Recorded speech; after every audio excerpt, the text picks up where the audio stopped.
ம். இவ்வளவு போட்டுக்க வாசமாக வருது. ம். அப்படி அரைச்சி வைக்கணும்னு ஆசை வரும் இந்த கோழிக்கறியை. ம். நம்ம அரைச்சி வறுத்துக்கிட்டு மிளகா செலவெல்லாம் வறுத்து வைப்போம். ஆ. வறுத்து அரைச்சா நல்லாயிருக்கும். ம். ஆ. அம்மிலேயே அரைப்பேன். ம். அரைச்சி வச்சா அது ஒரு சேஸ்ட்டுமா. ம். அம்மியில் அரைச்சி குழம்பு மசாலையெல்லாம் வச்சாலும். ம். இதெல்லாம் சோம்பு எல்லாத்தையும் அரைக்கல. இந்த இதை மட்டும் கசாலத்தை மட்டும் வறுக்கலை. ஆ. எல்லாத்தையும் வறுத்துறியுமா தான் ஆ. இப்படி கறி குழம்புகளுக்கு.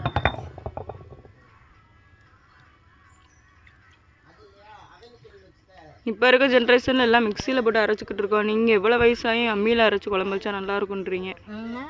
சாப்பிட்டு பாருனைக்கு நாங்களாம் வந்து சோம்பேறி ஆயிட்டோம். மிக்சியில் அரைச்சி மிளகா செலவெல்லாம்